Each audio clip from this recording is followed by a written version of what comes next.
I recently watched a four-part television series out of England called The Jetty that had the theme of the sexual victimization of teenage girls, and I had two primary pet peeves, although the overall plot was interesting. The first was, if you're going to depict teenage girls, hire teenage actresses to play teenage girls. Because when you hire a bunch of women in their 20s, whose faces are full of filler and therefore all look alike, that part's an aside, but it does tell you they were all in their 20s or at least over 18, because you can't get filler in England when you are under 18. When you hire grown women to play teenage victims, they don't look like victims so much, especially when the guy hired to play the primary predator is only 28 years old. So that was my first pet peeve. The grown woman, who plays the one of the main characters, who's victimized and murdered. And I'm not giving you a spoiler because that that very early on. She's supposed to be 16 or 17 years old. She's 20. I've written notes. I did some research here. Her best friend, who is bizarrely sexually obsessed with her, also a girl, is supposed to be about 17. She's 22. The daughter of the protagonist, the daughter of the cop, is supposed to be 17. She's 23, the actress. The woman who plays the protagonist as a young girl, as a teenage girl, the character is supposed to be just hitting her 17th birthday. So she's 16, 17 years old. The actress who plays her is 20 and has enormous puffed up lips. I'm just looking at my notes here. The pregnant girl, pregnant by a grown man, is supposed to be 16. She's about 22. And worst of all, the youngest victim in this drama is supposed to be about 15 or 16 years old, and she's fucking 26 years old, and she looks it. So she's standing there with her full-grown womanly hips and her cheek filler and her puffy lips. Did I say womanly hips or womanly lips? And, we're supposed to think, that this is terrible, that grown men have found her sexually attractive. And she's 26 years old. How is this supposed to be driven home to the viewer? The horror of the victimization of teenage girls. And trust me, there's a lot of that horror out there. But how is that supposed to be driven home to us if all of the actresses playing the characters are grown women, and B, not only conventionally attractive, they're not conventionally attractive, they're attractive a la 2024 when this was made. They've got the filler, they've got the hair parted in the center, dangling down on either side of their faces. They got, even when they're in flashbacks to 17 years ago, it's anachronistic, and it's it feels almost like it's downplaying the significance of the victimization of girls when they all look like grown women who are fully sexually mature, as a grown woman is. And this is made, even more annoying in a drama like this, because the protagonist, who we find out fairly early on, found her husband when she was only 17 and he was 27. So she therefore makes a big difference of small age differences between teenage girls. So she says, for example, well, it was different for me because I was 17, whereas this girl that we found who is pregnant is only 16. And we think she was only 15 when she got pregnant. And she's spending a lot of time trying to figure out when this girl got pregnant to find out if she really was 15, because then, of course, it would have been illegal for the man who impregnated her to do so. So all these small age differences between teenage girls, which we know actually are fairly significant in real life, are played up as what they are, fairly significant. And yet somehow it was insignificant for the people casting the actresses in these roles to notice that there's a fairly large difference between 15 and 26. So that was my primary pet peeve, I would say, with this film, which, as I say, the plot, I mean, as a kind of a whodunit, the plot was interesting, and the theme of the victimization of teenage girls is a very worthy one. It's a topic that really needs to be looked at more and more and more. But another one of my major pet peeves was the depiction of the primary victim. She is, as I say, played by a 20-year-old woman with filler, so looking very cookie cutter, very conventionally attractive, who fits basically every stereotype we have about hypersexualized teenage girls.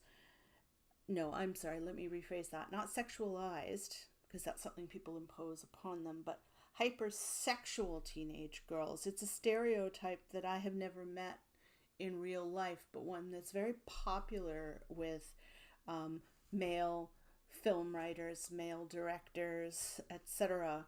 This idea of this sort of cultish, sexually mature, impulsive, impetuous, difficult girl who's mature, sexually mature beyond her years. She's supposed to be about 16 or 17 years old in this. I wasn't quite sure exactly what age she was, but about that.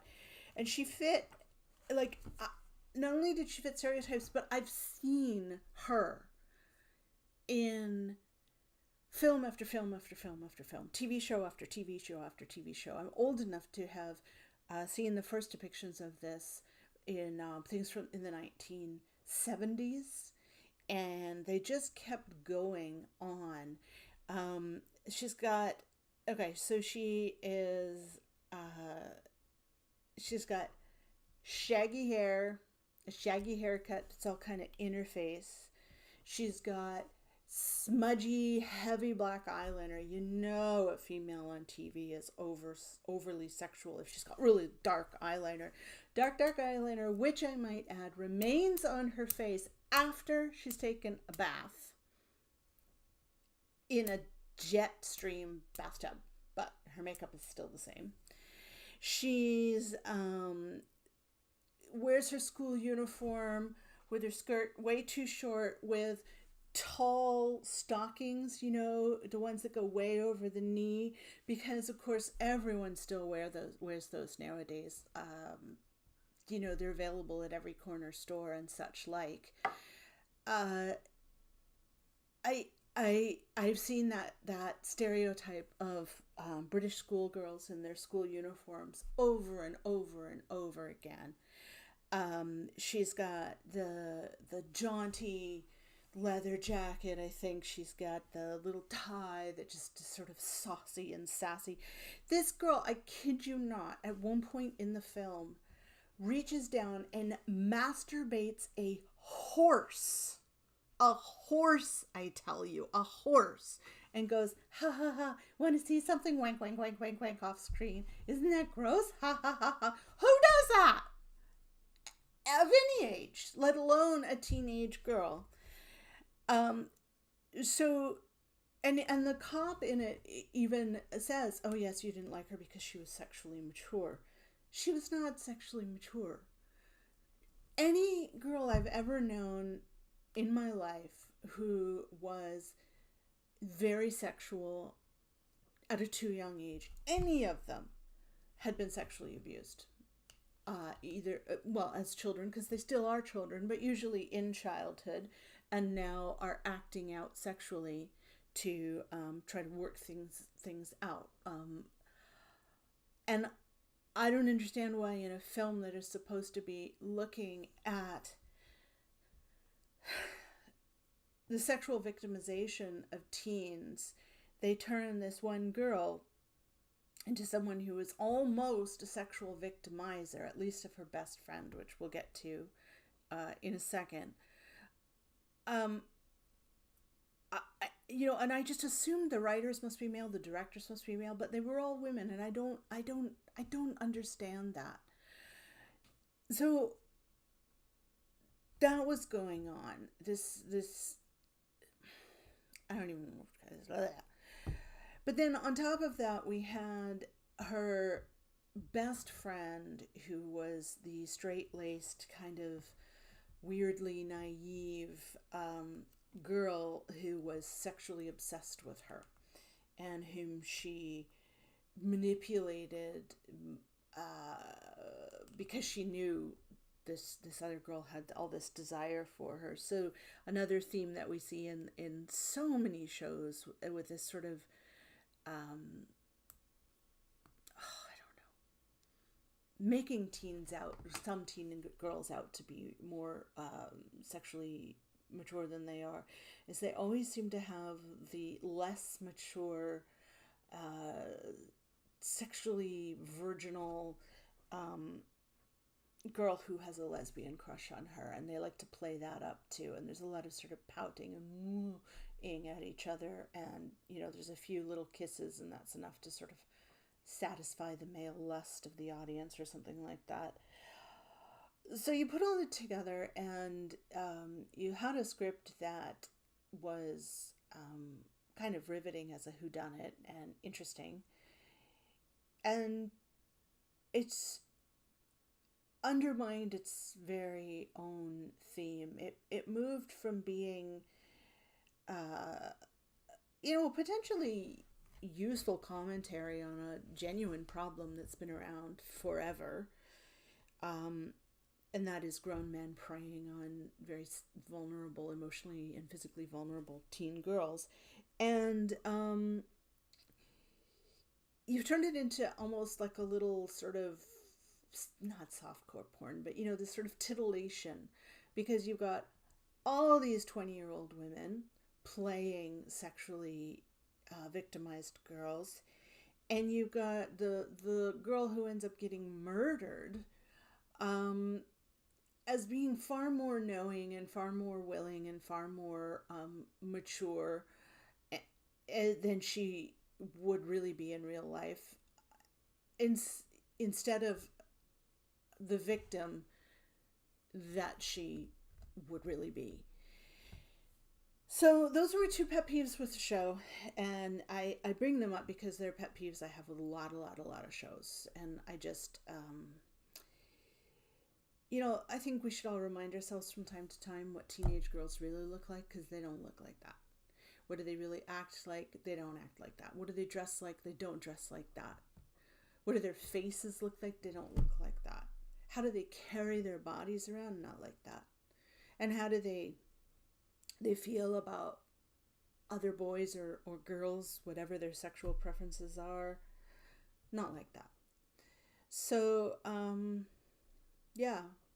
a show that could have been quite decent, ruined by